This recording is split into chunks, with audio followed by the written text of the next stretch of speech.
መውሊድን ቁርአንም ሐዲስም አላጸደቀውም። ግልጽ ነው። ቁርአን ላይ መውሊድን አክብሩ የሚል ፈጽሞ የለም። እንዲሁም ነቢያችንም ሰለላሁ ዐለይሂ ወሰለም ሐዲታቸው ላይ ፈጽሞ መውሊድን አክብሩ አላሉም፣ ራሳቸውም አላከበሩም። እንዲሁም የነቢያችንም ሰለላሁ ዐለይሂ ወሰለም ሰሃቦች አላከበሩም። እንግዲህ ሰምታችኋል የሚለው ስለ መውሊድ ተጠየቅኩኝ ነው የሚለው። አይ አንተ መጠየቅህ አገባብ አይደለም፣ ጠያቂዎችም ጃሂሎች ናቸው፣ አንተም ጃሂል ስለሆንክ ቁርአኑ ያለው ፈሳሉ አለ ዚክር። መርሐባ። እንግዲህ ሰምታችኋል የሰውየውን የሁሱንም ሐሳብ ሰምታችኋል፣ የሰውየውንም ሐሳብ ሰምታችኋል። ሰውየው ምናልባት ያው አንተ ጃሂል ነህ፣ አንተ መጠየቅ የለብህም፣ አሊሞች ነው መጠየቅ ያለባቸው ብሏል። እስቲ የአሊሙን መልስ ደግሞ ተከታትለን እንመለሳለን። እስቲ ቁርአን ስለ መውሊድ የተናገረው ነገር የለውም፣ ነብዩም አለይሂ ሰላቱ ወሰላም ሐዲስ የለውም፣ ነብዩም አላከበሩትም ብለሃል። ይሄ ኢፍትራኡን ዐለ ነብይ ነው። ነብዩ አለይሂ ሰላቱ ወሰላም ፈመን ከዘበ ዐለይየ ፈለተበዋ መቅዐደሁ ሚነ ናር ይላሉ።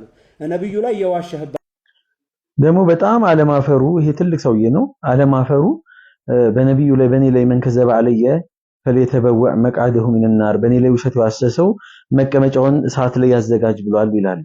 ማን ነው ውሸታሙ? እስቲ መዝኑት። ሁሱ ነው ትክክለኛ ወይስ እሳቸው ናቸው?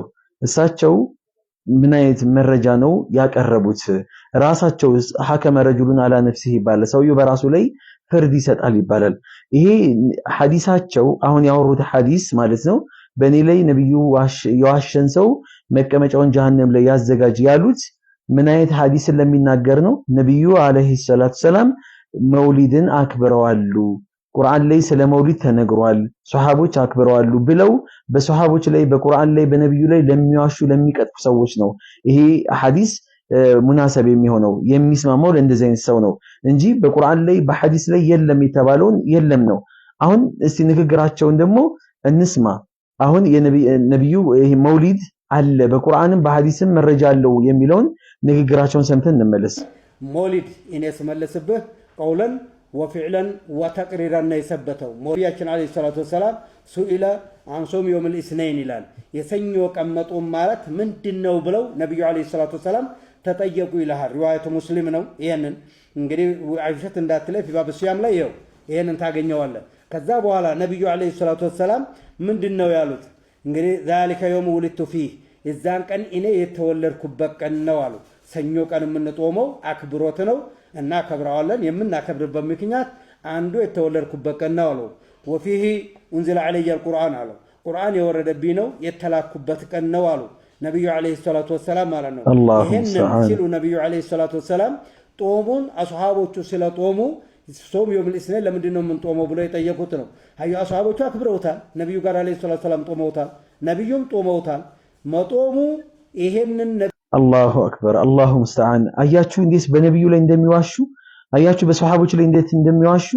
ነብዩ ሰኞ ቀን አለይሂ ሰላቱ ሰላም ለምንድን ነው የምትጾመው ብለው ሲጠይቋቸው ዛሊከ የውሙ ውሊድቱ ፊሂ የተወለድኩበት ቀን ነው አሉ።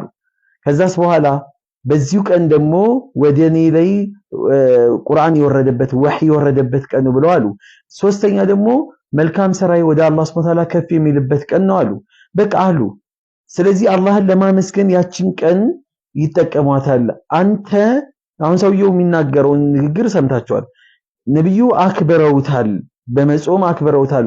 ሱሐቦችም ደግሞ ያው ኢቅራር አለ፣ ፊዕል አለ፣ ቀውል አለ አለ።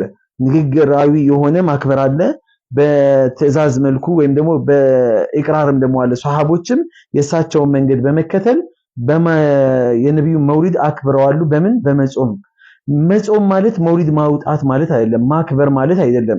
ምናልባት የመውሊድ የረቢዑል አወል እናንተ ብላችሁ እንደምታስቡት 12ኛው ቀን ሰኞ ቀን ባይስማማስ ባይሆንስ? ስለዚህ አንቀል ልትጾሙት ነው። ማክሰኞ ሮብ ጾመውታል ነብዩ? አልጾሙም። ሰኞ ቀን ነው። ሰኞ ቀን ደግሞ በአመት አንድ ጊዜ አይደለም የሚጾመው፣ በየሳምንቱ ጾም። በየሳምንቱ ያን በጾም አሳልፉት። አክበር ጋር የተገናኘ ነገር አይደለም። በዓልን አድርጎ መያዝ አይደለም። የአላህ መልእክተኛ በዓል አድርገው አልያዙትም። አላህን ለማመስገን የተደረገ ነገር ነው። ልክ እንደምን መሰላችሁ? የአሹራ ቀን ነብያችን አለይሂ ሰላም ሙሐረም 10ኛው ቀን ከመካ ወደ መዲና በሚሄዱበት ሰዓት ላይ የዛኔ አይሁዶች ሲጾሙ አዩዋቸው። ለምንድነው የምትጾሙት ብለው ሲሏቸው የዛሬ ቀን አላህ ሙሳን ነጃ ያወጣበት ፊርዓውንን ያሰመጠበት ቀን ነውና ለነብዩላህ ሙሳ ነጃ በመውጣታቸው አላህን ለማመስገን እንጾማለን አሉ። ከዛ ከናንተ የተሻለ እኛ ለሙሳ ቀርበነን እኛን መጾም ያለብን አሉ። ከዛ ጾመው ህዝቦቻቸው እንዲጾሙ አዘዙ። ይሄ ቀን ማለት በዓል ነው ማለት ነው? ዒድ ነው ማለት ነው? አይደለም። አላህን እናመሰግንበታለን። ያን ቀን አላህን እናመሰግናለን።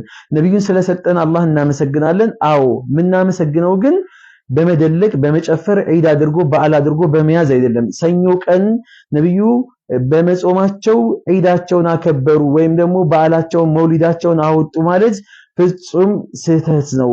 አዎ የተወለድኩበት ቀን ነው ብለዋል። የተወለድኩበት ቀን ነው ብቻ የሚለውን ለመመዘን እናወጣለን። የተወለዱበት ቀን ነው፣ ወህይ የወረደበት ቀን ነው፣ መልካም ስራችን ወደ አላህ ከፍ የሚልበት ቀን ነው። ጾመኛ ሆኜ ሰኞና ሐሙስን በዚህ ማሳለፍ ፈልጋለሁ አሉ። እኛም ከፈለግን ምንድነው የነብዩ መንገድ መከተል ብቻ ነው።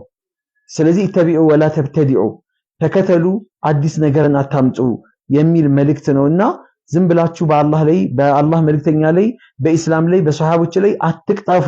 ቅድም የተናገራችሁት ሐዲስ እናንተ ላይ ነው ወላሂ የሚመለሰው። በአላህ ላይ የዋሸ ሰው በነብዩ ላይ የዋሸ የሆነ ሰው መቀመጫውን ጀሃነም ላይ ያዘጋጅ ተብሏል። ይሄን አትሸማቀቁም፣ አያሸማቅቃችሁም፣ አይጨንቃችሁም? ይሄ ሐዲስ አያስፈራራችሁም? ወላሂ በጣም ከባድ ነው። እስከ መቼ ዋሽታችሁ ትኖራላችሁ? የመውሊድ መረጃ አለው በአንተኑ መረጃ አለው የቁርአን መረጃ አለው የሐዲስ መረጃ አለው ማለት ከጀመራችሁ ምናልባት 2 ዓመት አይሞላው። ከ2 ዓመት በኋላ መግቢያ መውጫ ስታጡ ያመጣችሁት መረጃ ነው። ቁርአን ቁል ቢፈድሊላሂ ወቢረህመቲሂ ፈቢዛሊከ ፈሊፍረሁ ሁወ ኸይሩ ሚማ ይጅመዑን። ይሄ ከቁርአን ከናንተ ከምትሉት ከመውሊዱ ጋር ፍጹም ተዛማጅነት የለውም። ፍጹም ምንም አይነት ትስስርነት የለውም። ስለዚህ በአላህ ላይ አትቅጠፉ፣ በነብዩ ላይ አትቅጠፉ። መውሊድ ዛሬም ነገም ከነገወዲያም ቢድዓ ነው። ቢድዓነቱን ማንም ሊፈቀው አይችልም። ሰላም አለይኩም ወራህመቱላሂ ወበረካቱ።